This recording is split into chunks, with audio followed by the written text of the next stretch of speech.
Muy buenas noches, bienvenidos a la clase de dirección estratégica. Una vez un alumno me dijo que tengo que decir bienvenido a YouTube, pero yo no voy a decir eso, así que ya creo que dije una vez. Así que comparto pantalla. No, este tema del COVID nos hace hacer cosas que nosotros no esperábamos hacer alguna vez, pero bueno, estamos aprendiendo todos y disfrutamos de todo lo que se aprende, porque todos los días se aprende algo nuevo y algo interesante. Hago un poco más grande mi presentación para que puedan ver. Ahí. La estructura competitiva de un sector, las fuerzas determinantes. Hoy vamos a hablar sobre lo que son las famosas fuerzas de Porter. Esta parte yo les recomiendo a todos los compañeros que guarden muy bien este módulo 3 porque sí o sí va a estar dentro de su trabajo de grado. Recomendación personal, miren bien porque les puse unos ejemplos para que ustedes tengan en cuenta. Sí o sí, una empresa para iniciarse debe de tomar decisiones, debe poner precios, debe conocer un poco todas las variedades de los servicios, más que nada el tipo de cliente al cual va dirigido y por sobre todas las cosas, si existe competencia dentro del entorno y qué estrategias se pueden crear para esa competencia. Nosotros en la clase pasada estábamos viendo los tipos de estrategias que se pueden hacer por medio de las estrategias FODA. Hoy vamos a hablar que esta estrategia FODA es una base para analizar tanto lo interno como lo externo, pero podemos profundizar más eso externo por medio de estas fuerzas que tienen relación con esta imagen,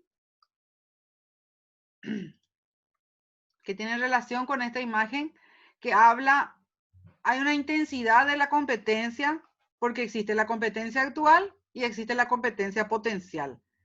Hay un grado de rivalidad dentro de la competencia actual y amenazas de nuevos ingresos en la competencia potencial. Otra de las fuerzas son los proveedores y los clientes. ¿Por qué? Porque ellos tienen un poder de negociación de proveedores y tienen un poder de negociación de clientes. Después están los tipos de productos sustitutos, que son los actuales y los potenciales, que dan una rentabilidad potencial a la idea de negocio, pero pueden llegar a ser también una amenaza para todo lo que son las fuerzas que existen.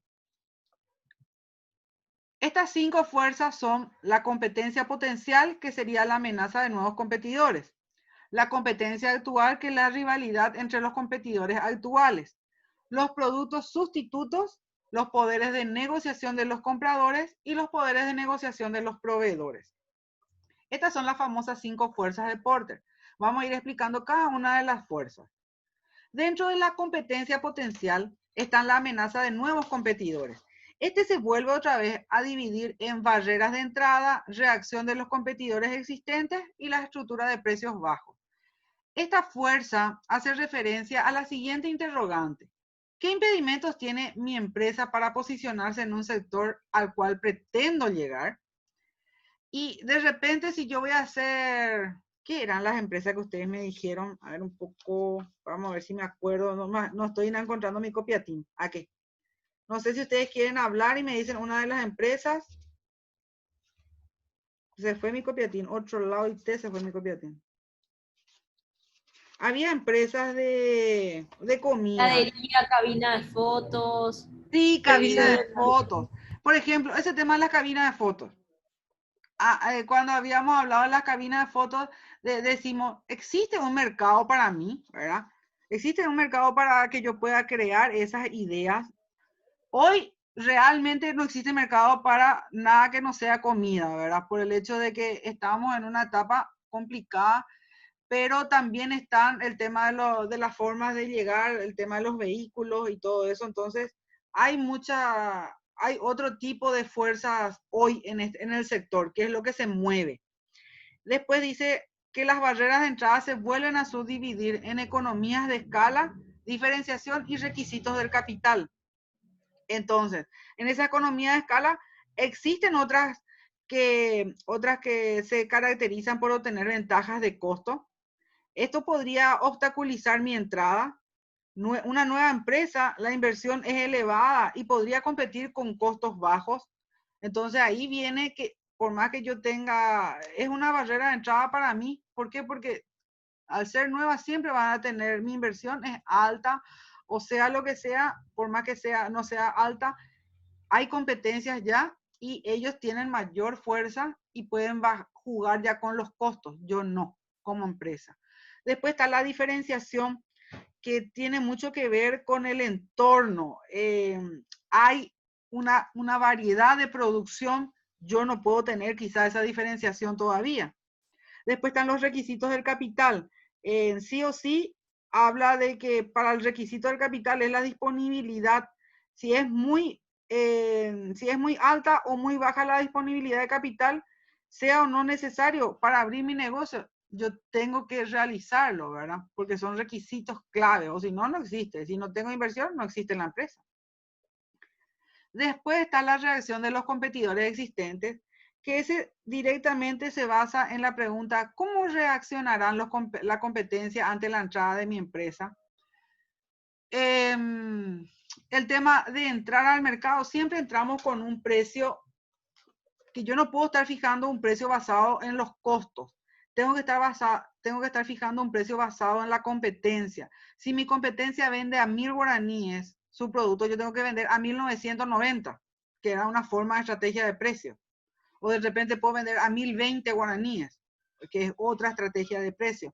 ¿Por qué? Porque existen competidores y ellos van a reaccionar a eso y van a buscar la forma de esa barrera de entrada que era la economía de escala. Bajar ellos el costo y de esa forma joderme a mí la existencia.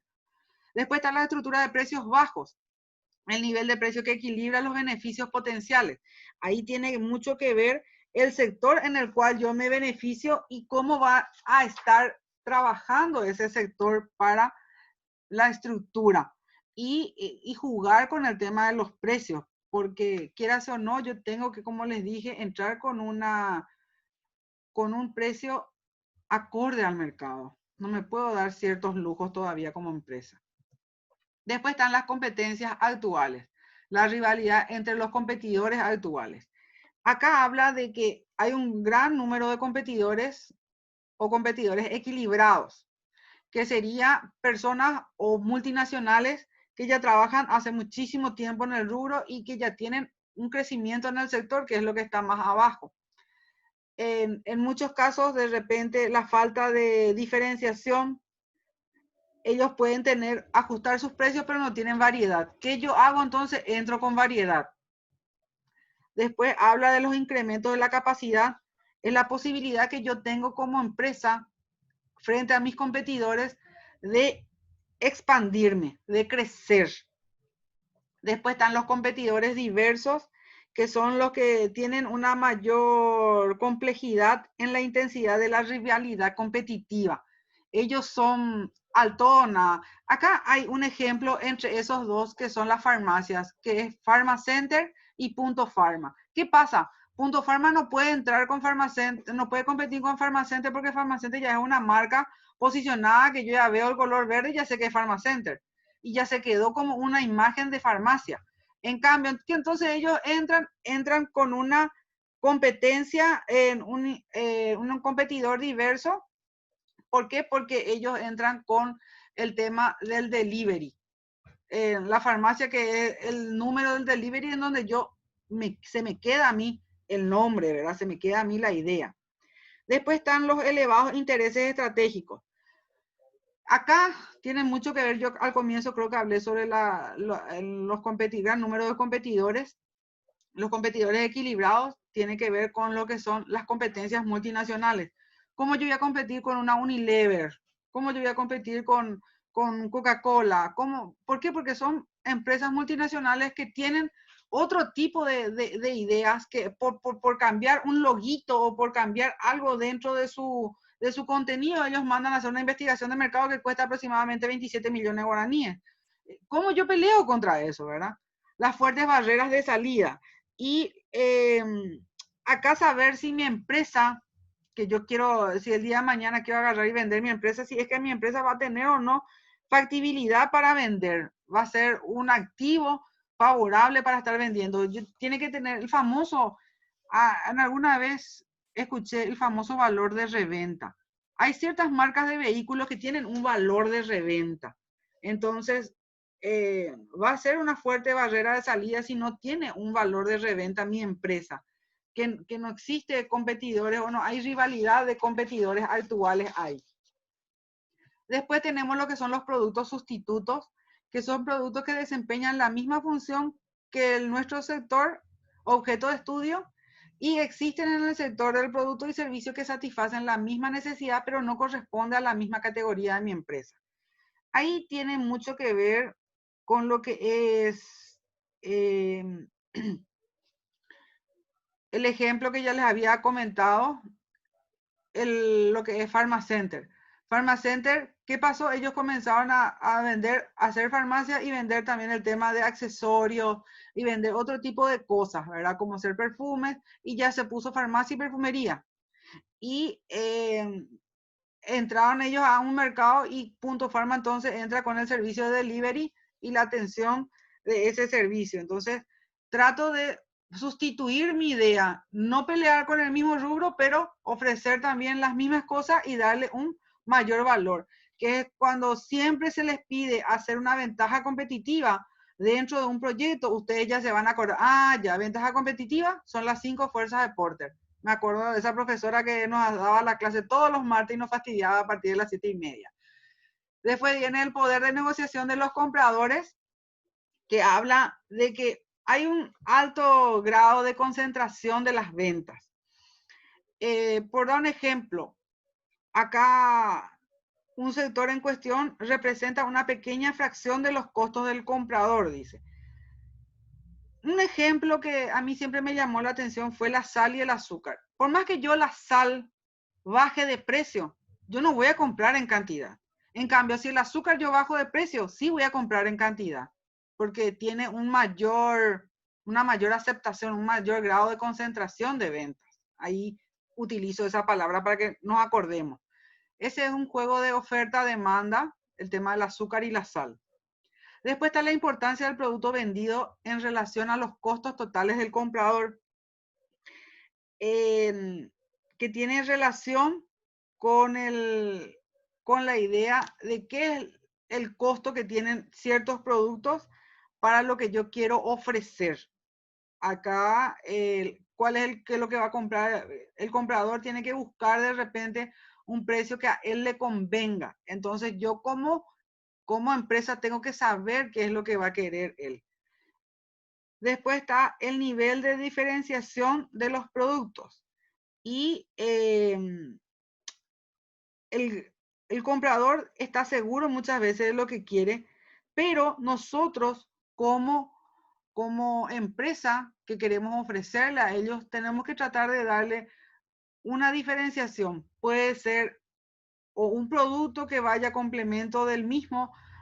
De repente yo voy a vender un detergente y yo le voy a poner la virulanita o ¿cómo le llaman? La gente que no lava los cubiertos no sabe cómo se llama, la esponjita, ¿verdad? Entonces, le complemento a eso, le doy una diferenciación a este producto para que él pueda tener un nivel de diferenciación contra los demás. Después dice costes para cambiar de proveedor. Ahí el comprador se enfrenta a los costos de los cambios altos. Su poder de negociación disminuye. ¿Por qué? Porque al tener otros proveedores, entonces estas personas pueden darse el lujo de decir, no, fulano me vende mejor y vos me querés ofrecer tal. No. Yo voy a comprar más cantidad de vos, dame mejor precio. Ahí estoy jugando con los costes. Después habla de la rentabilidad de los compradores. Las bajas utilidades presionan fuertemente para disminuir los costos de compra.